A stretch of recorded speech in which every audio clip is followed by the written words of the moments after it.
আজকে আপনাদের একটা গল্প শোনাই। অনেক পুরনো একটা গল্প।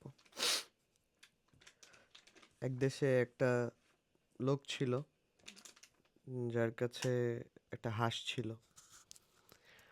তো সে যেদিন হাঁসটা কিনে নিয়ে আসলো, পরের দিন সকালবেলা যখন হাঁসটা বের করতে গেল, দেখলো যে সে যে ঘরে হাঁস রাখে আমাদের এলাকায় বলে খোয়ার।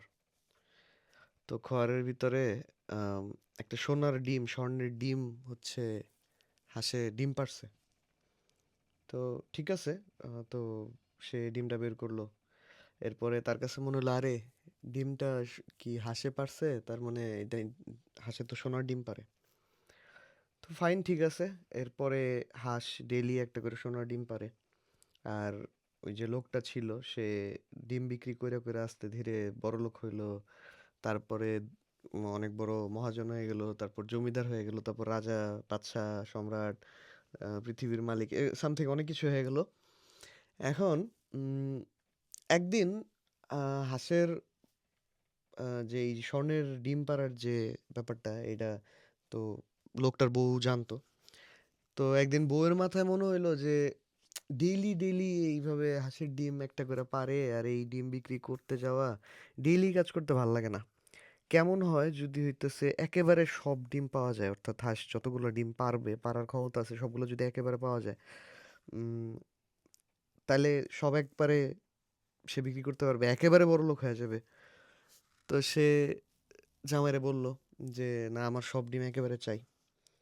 তো জামাই চিন্তা করলো যে হ্যাঁ, একবারে পাইলে তো ভালো হয়। তখন জামাই একদিন সুন্দর করে হাঁসটারে ধরছে, ধরে নিয়ে পেটটা কাটছে।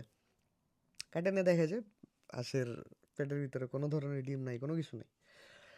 তো যখন কাটছে, কাটার পরে তারপর তো এখন হাঁস তো মরে গেছে।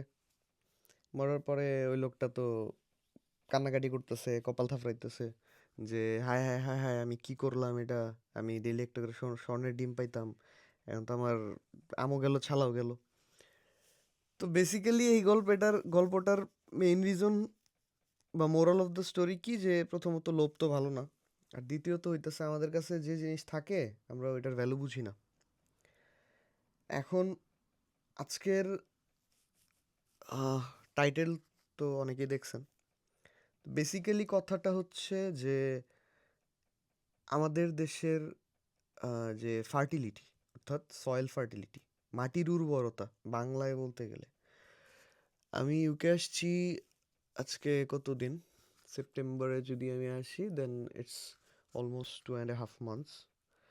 অ্যান্ড আমরা দেশ থেকে, আমরা ছোটবেলায় ক্যালেন্ডারে অনেক ছবি দেখতাম, অনেক সুন্দর সুন্দর, এবং আমি নিজেও বেসিক্যালি অনেক বেশি ফ্যান্টাসাইজ হইতাম যে আরে এই জায়গাটায় যদি কোনো দিন যাইতে পারতাম, জীবনটা সুখে ভরে যেত। এরকম সৌন্দর্য দেখতে দেখতে যদি মইরাও যায়, তাহলে তো অ্যাকচুয়ালি কোনো রিগ্রেট হওয়ার কথা না, বাট রিগ্রেট হয়, রিগ্রেট হবে। বেসিক্যালি সৌন্দর্য জিনিসটা তো মরীচিকার মতো।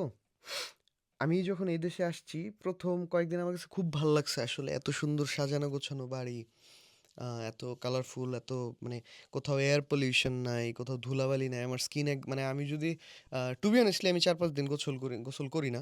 এখানে এরকম মানুষ আছে যারা হইতাছে গিয়া মাসের পর মাস গোসল করে না, বিকজ অনেক ঠান্ডা। বাট আপনি 4-5 দিন পরও যখন আপনার স্কিনে হাত দিবেন, আপনার কোথাও মনে হবে না যে আমার গালে ধুলা লেগে আছে, আমার গালে কিচকিচ করতেছে, যেটা ঢাকা শহরে করে। আমি ঢাকা শহরে যখন ছিলাম তখন করতো। অ্যান্ড ওই যে 4-5 দিন, যে 4-5 দিন আমার কাছে খুব ভাল লাগছে। আমি আশেপাশে ঘুরছি, আমার বেরোইতে ভাল লাগতো, আমার আশেপাশে দেখতে ভাল লাগতো, ছবি তুলতে হয়তো ভাল লাগতো। বাট তারপর আর ভাল লাগে না, এই দেশে কারোর কাছেই ভাল লাগে না। সবাই খুব নিরামিষ, সবাই খুব রোবোটিক, কারো কোনো এক্সপ্রেশন নাই, মানে অ্যাটলিস্ট অ্যাস্থেটিসিটি নিয়ে কারো কোনো ধরনের এক্সপ্রেশন নাই, কারণ কোনো এক্সাইটমেন্ট নাই। এটা রিজন হচ্ছে most of the areas are the same. আপনি যেখানেই যাবেন বাড়িঘর সেম, রুলস সেম, ভিতরের ফ্ল্যাটস কাইন্ড অফ সেম। আপনি যে রোডে যাবেন রোডস সেম। আপনি কোনো পার্কে যাবেন, parks are the kind of same.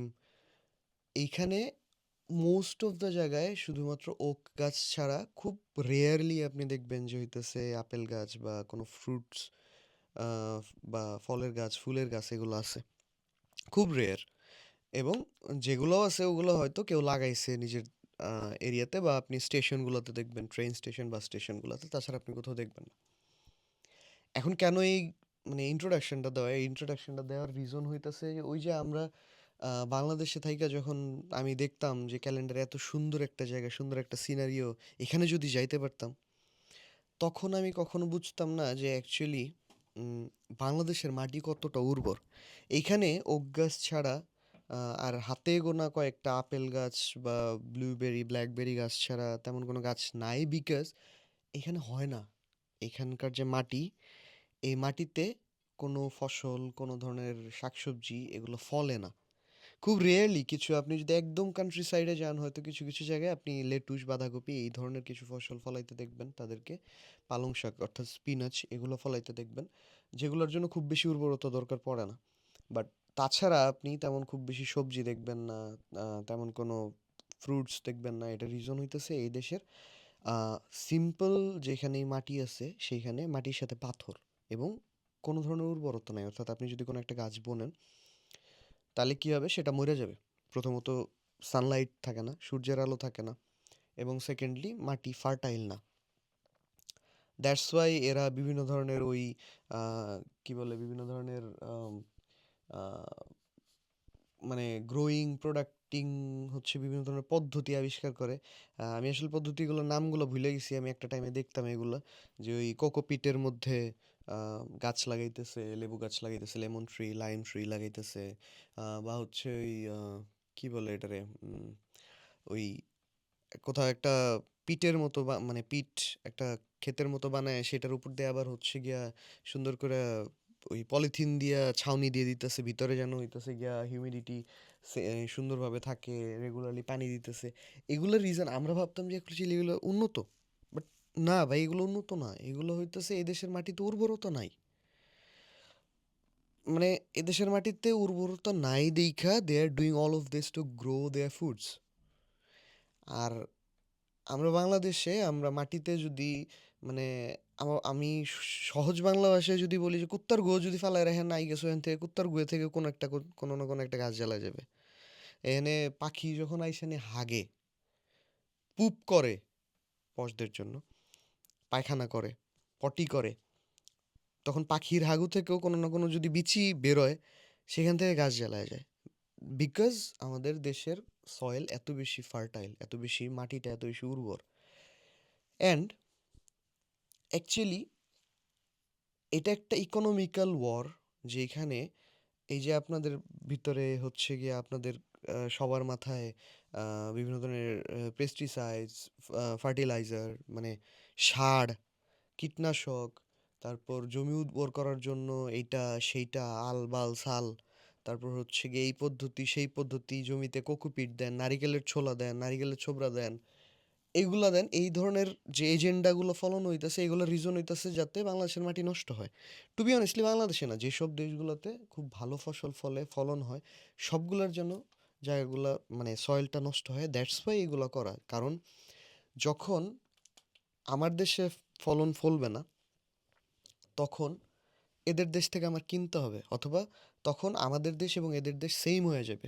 It's an economical war, ঠিক আছে? এবং সেই সাথে যখন ফলন ফলবে না, তখন আপনারা তাদের পদ্ধতিগুলো অ্যাকসেপ্ট করবেন। আপনারা তাদের পদ্ধতিতে ফার্টিলাইজার ইউজ করবেন, কীটনাশক ইউজ করবেন, যে কোনো ফসল হইলে। এখন আমি দেখি মাঝে মাঝে আমার কিছু আসে, আমার কিছু কৃষি পেজেস ফলো দেওয়া আছে আমার ফেসবুকে, যেগুলোতে আমি দেখি বলা হয় যে কোনো ফলন ধরলে, আম হোক বা লাউ হোক, সেগুলোরে ওই নেট দিয়ে মোড়ায় রাখতে, যাতে সেখানে মৌমাছি বা ভ্রমরা এখানে হুল ফোটাইতে না পারে। বাট কোনো দরকার নাই। আপনার আমাদের দেশে যে পরিমাণ সয়েল, যে পরিমাণ ফার্টাইল, এই দেশে একটা মাত্র ফসল ফলে দেইখা ওইটারে এত বেশি প্রোটেক্ট করা দরকার পড়ে আমাদের দেশে দরকার পড়ে না। বিকজ আমাদের দেশে পলিনেশন যেগুলো হয়, এগুলো এই ভ্রমরের থ্রুতেই হয়। ওদের দেশে হ্যান্ড পলিনেশন করতে হয়। ওদের দেশে এক ফুলের সাথে আরেক ফুলের এইভাবে যৌনাঙ্গ ঘষাঘষি করতে হয়। আমাদের দেশে করতে হয় না। আমাদের দেশে ভ্রমর যায় না বসে স্ত্রী ফুলে, এসে নিয়ে পুং ফুলের উপর বসে, পুং ফুল থেকে স্ত্রী ফুলে যায়। এইভাবেই পলিনেশন হয়। এইভাবে অনেক ফসল ফলে যায়। তো আপনাদের আর্টিফিশিয়াল পদ্ধতিতে ফসল ফলানোর দরকার নাই। যারা কৃষি নিয়ে পড়তেছেন, যাদের কৃষি কৃষির ব্যাপারে ইন্টারেস্ট আছে, যারা বিদেশি বিভিন্ন ধরনের ওয়ার্ক স্ট্রাকচার, বিদেশি বিভিন্ন ধরনের ওয়ার্ক ফ্লো সিস্টেম ফলো করতেছেন, stop following them. We have a lot of tertiary ways and systems to grow our own crops and foods.